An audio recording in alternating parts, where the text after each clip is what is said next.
Listen to Monroe Monday on this Monday, December 27th. Hope everyone had a great Christmas weekend. It was rather warm this weekend and continues to be warm this week.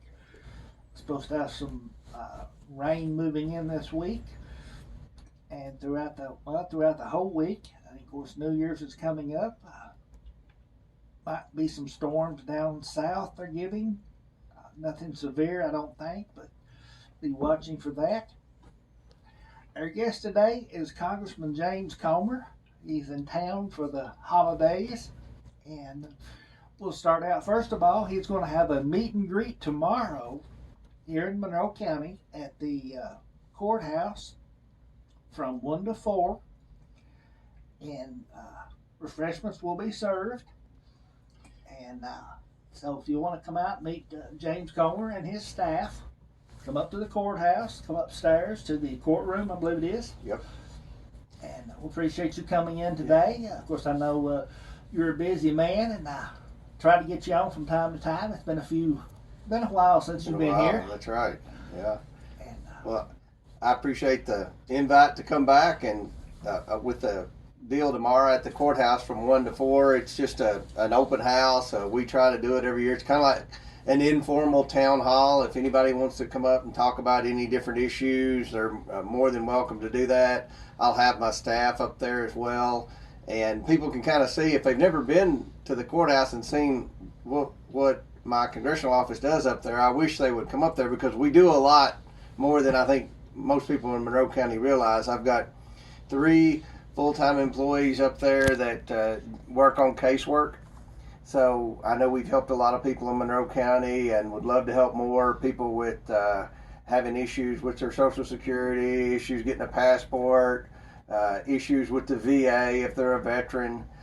Lots of people had issues with tax returns and things like that when the PPP loans were going on, and people during COVID and things like that. So we do a lot of stuff up there, and love for people to see what all goes on up there. I pay rent every month to the Monroe County Fiscal Court, so I know the Fiscal Court likes us being up there, and it's a pretty good deal. There are 35 counties in the congressional district, and Monroe County's the 29th biggest county of my 35 counties, but I've got my district office here because it's home, and I just appreciate everything that people have done for me over the years in Monroe County, and want to try to do what I can to support the community. you also have one in Paducah and Madisonville, yeah.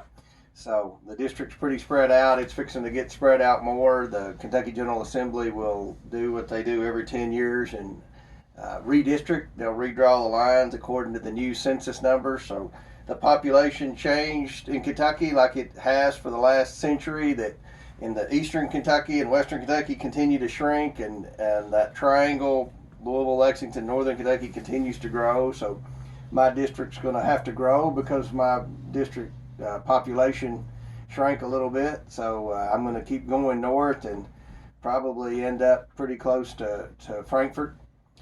I go up to Springfield, Kentucky now, so the only towns between Springfield and Frankfort is Lawrenceburg, really. So we're going to have a bigger district next time, but I'm obviously keeping my district office in Tompkinsville. Okay. Let's talk about Kentucky a little bit. I know we've had some devastating storms, and I know that was probably in your district.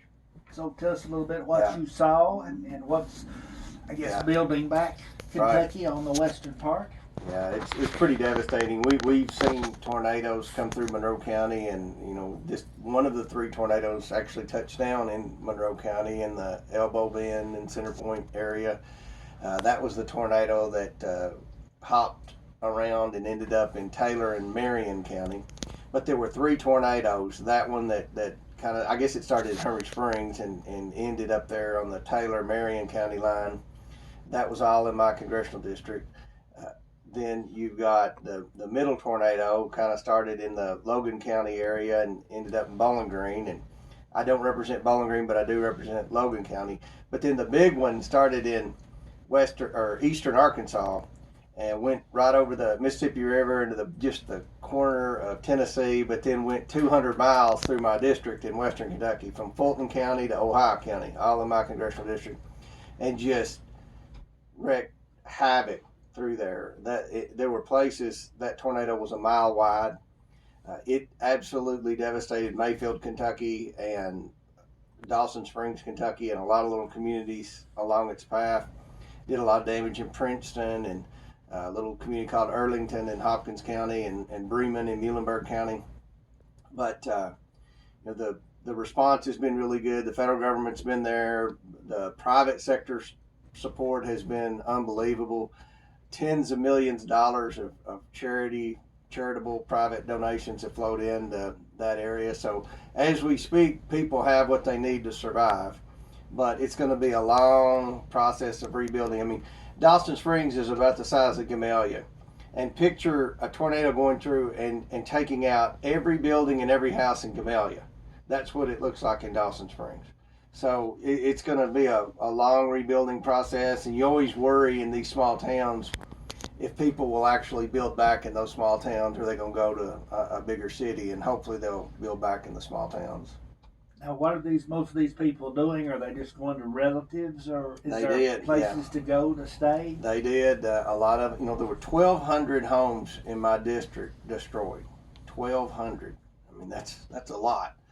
And the state parks have about 400 people right now. There are even some at Barren River State Park. So the state parks, it was a great place to serve these people that lost their homes, because there's not a lot of people that stay in the state parks in the winter. And I assume FEMA will reimburse the state for the lodging, but right now there are over 400 people that are living in the state parks, and that's Kentucky Dam Village. You've got all the state parks around Land Between the Lakes, including Barren River State Park. It goes all the way up to Rough River State Park. They're completely full of people, but most people ended up going to their homes, their neighbors' homes, their friends, family. Most of the hotels are full in West Kentucky, with not just people who lost their homes that have insurance, but also a lot of the construction workers that are there, the utility workers rebuilding the power lines, working on the debris removal right now. So FEMA's going to roll in and provide some temporary housing for people that have nowhere else to go. And that's going to be a big daunting task. We're right now still trying to figure out how many people are going to need the temporary housing. Obviously, everybody that's in a state park is going to eventually have to go to a temporary housing. They can't stay in the state parks, for forever. Indefinitely, yeah. Right. Of course, President Biden, he went down. Was you down there at that time with him? Well, I was actually on Air Force One with him. I don't advertise it around, but he's not the most popular person in the congressional district. But he's the president, and we have to work together in times of crises, and it was definitely a crisis there. So he invited the whole federal delegation to fly with him from Washington, because I was in Washington the day before, in the morning that he flew out to West Kentucky. They invited us. I don't know if he thought I would accept or not, but I did, because it was the right thing to do. And we flew to Fort Campbell, which is in my congressional district, the military base there. And then we got on the Marine One helicopters and flew from Fort Campbell to Mayfield, toured the damage in Mayfield. Then we got back on the Marine One helicopters and flew from Mayfield to Princeton. We got out in Princeton and drove in a convoy to Dawson Springs, which is the next little town over. And, along the way we saw the damage, but we flew in the helicopter from Mayfield to Princeton along the tornado path. And you could see, even when it went over that cropland there, the land's very flat out there. Even when it went over the cropland, it's like it plowed the ground through there. I mean, the tornado never got off the ground. It's unbelievable. I've never seen a tornado stay on the ground that long and do that much damage. Like you said, it was a mile wide. So. It was a mile wide in certain places, and most tornadoes, and that would be the case for the one in Taylor County that I saw. You'll see them go through a section, and they'll hit and destroy one house on one side of the road, then on the other side of the road, it didn't even touch it, right? Because Right. they're narrow. But this one, I mean, when you talk about it being a mile wide and it goes through the city of Mayfield, and most people in Monroe County, especially my age, remember Mayfield because they beat us to death in football in 1989 when we had such a good, or 1990 when we had such a good football team. But I mean, it's a town of 10,000, so Mayfield's 2.5 times bigger than Tompkinsville, and it took out about a third of the entire town of Mayfield. So, speaking of Kentucky and in your district, what's some things that's coming down the pike for Kentucky politically? Yeah, well, a big thing that'll happen, the Kentucky General Assembly goes into session next week, and the first thing they're going to have to do is redistrict. And they redraw the state house lines, so the district that Bart Rowland has now, that I used to have, and that Richard Turner had before him, and Billy Paulson and a lot of other people, that line will have to be redrawn. The state senate lines will be redrawn. The district judges lines, I'm hearing that we're going to have a different district judicial district, which right now we've got Monroe and Cumberland. I've heard that's going to change. The circuit judge district might change too. Right now it's Monroe, Cumberland, and Clinton. Supreme Court district will change. So and my congressional district will change. So that's the first thing they're going to do, and that's by the Constitution have to do every 10 years based on the census. So that's the first thing. But right now, I think Kentucky's got to focus on the needs that it should always be focused on: public education. We can't continue virtual learning. That's no good. I mean, that we've got to live with COVID. You cannot continue to shut everything down because of COVID. COVID's bad. I take it seriously. I've had a booster. I mean, I've had a vaccine. I haven't had a booster yet, but it's something that we just have to learn to live with. And you look at what happened in education. I think a lot of kids went a whole year without learning a whole lot all across America. I think that was a big underreported story last year, was the fact that we lost a whole year of education. Monroe County tried to go to school and did better than a lot of schools in Kentucky where they had virtual learning. So the General Assembly is going to have to get a hold of that and try to figure out how to operate the state of Kentucky even when there's COVID being spread. Hopefully limit the spread and have access to vaccines and COVID testing and treatments. That's a big thing, COVID treatments and things like that. Well, speaking of the of COVID, and of course we're in the third or fourth variant right now. Yeah. I heard President Biden speaking about sending out home test kits. Yeah. I don't really understand why you would want a home test kit. I mean, when you get sick, you're going to go to the doctor, so I don't really see why you would have a home test kit. Yeah, the testing's been a problem from day one. Even when Trump was president, you just can't make enough tests for people that want to take a test every day. Every day. There are some people that literally want to take a COVID test every day, and they have absolutely depleted the supply of tests in America. And then you've got things like you see what's happening in college football. All these bowl games are being canceled, and the Kentucky-Louisville basketball game was canceled because so many players are testing positive for COVID. They're testing positive for COVID, but they're not sick. You know what I mean? So there's, in the beginning, there was no guarantee that the tests were even accurate because there were a lot of what's called false positives. Right?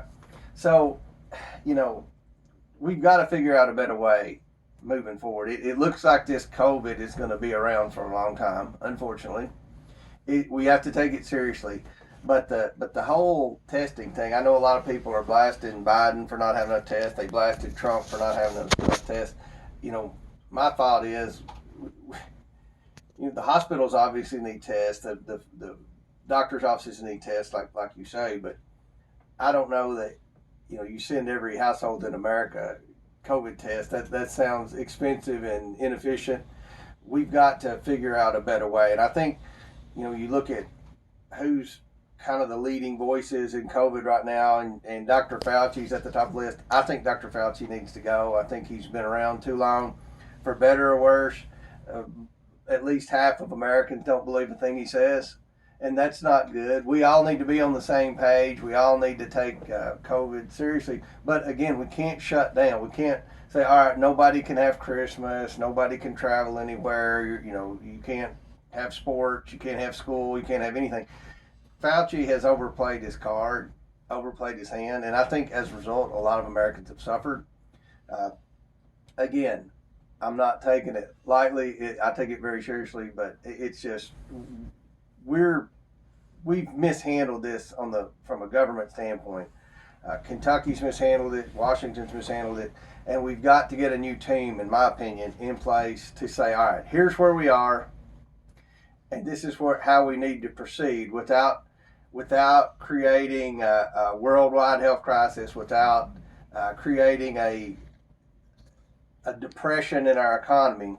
We've got to take it seriously, but we've got to learn to live with this and move on. That's what I think needs to happen. And the testing, it's going to continue to be a challenge, because you have people that are obsessed with COVID that want to take a test every day, and then people that think it's not real and would, if you sent them a test at home, they would throw it in the garbage. So that's where we are with COVID. Not in a good place, and I think we need a new team.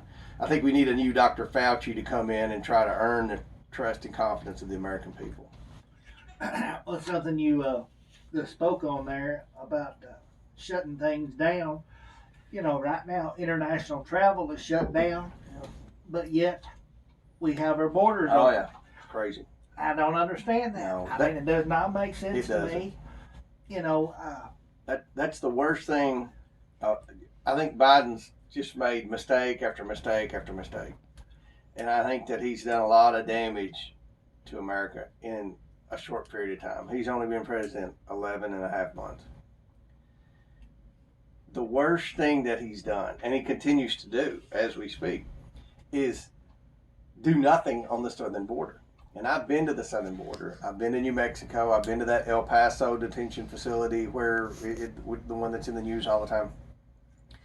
The Border Patrol agents are at their wits' end. Everybody talks about the morale's low with police, and I'm sure it is, but there's no group of servicemen in America with lower morale than our Border Patrol agents, because right now, if they catch someone, they have to take them themselves to the Border Patrol facility, the detention centers, what few there are, and they have to process them themselves. The Border Patrol agents, not some staff person. They should be catching these people and giving them to the next person to process them. They have to sit there in line in the waiting room and wait to get this person. And if it's a kid, they have to change the diaper. And there's so many unaccompanied minors on the border. I mean, there's thousands every week crossing the border, kids. And these Border Patrol agents are spending time, the majority of their time, doing administrative work. They're doing babysitting work. And they're not patrolling the border. And that, in my opinion, is by design, because the liberal base in the Democrat Party now want that border wide open. They want more people coming in. And it's to me it's criminal what's going on at the border. It's the biggest dereliction of duty that I've seen by a president in my lifetime, and I'm just very disappointed. I'm doing everything I can. We've been to the border. We've made we've filed bills. We've given floor speeches, but right now Pelosi is in charge of the House and Schumer's in charge of the Senate. I think that's going to change next year. I think that's going to be a big election issue. Is the Republicans stand for border security? The Democrats obviously don't. And if you want border security, if that's your issue, I think you should vote Republican in the November election. That's going to be a big issue in November of 2022. Well, and like you said, manpower wise down there, but then they're wanting to spend money and put 800,000 people in the IRS. Right. Yeah. Yeah. I mean, it was I voted against that. That's that Build Back Better plan that Joe Manchin, thankfully, thus far has refused to support. That would hire 70,000 IRS agents. And, you know, they say they want to get millionaires and billionaires to pay their fair share, which I support.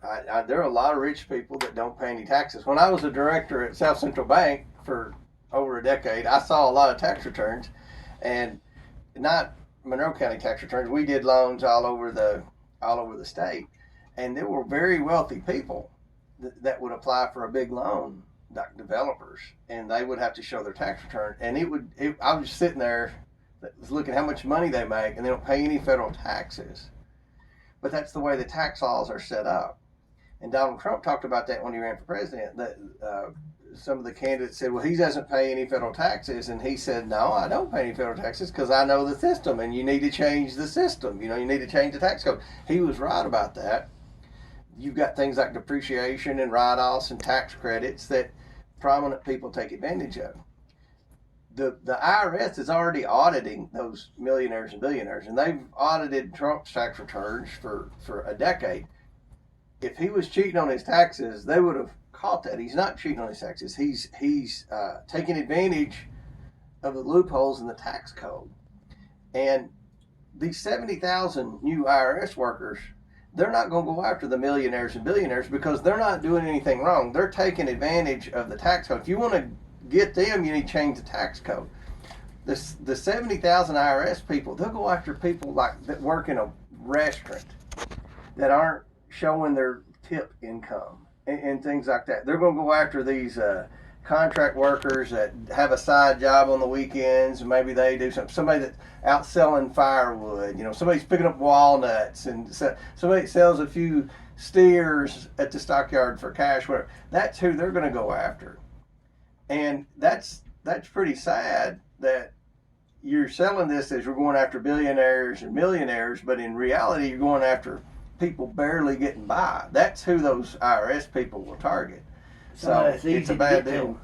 Somebody that's easy to get to. It's easy to get to, and they don't have lawyers. If somebody is barely making ends meet, and they determine, well, you worked in a restaurant on the weekend, and you didn't show your tip income, we're going to fine you. They don't have a big lawyer to come in and defend them. So that's being very dishonest with the American people who those IRS employees are going to be targeting. They're going to be targeting working class Americans. They're not going to be targeting millionaires and billionaires. All right, we're going to take a little break, and we'll be right back with more with Congressman James Comer.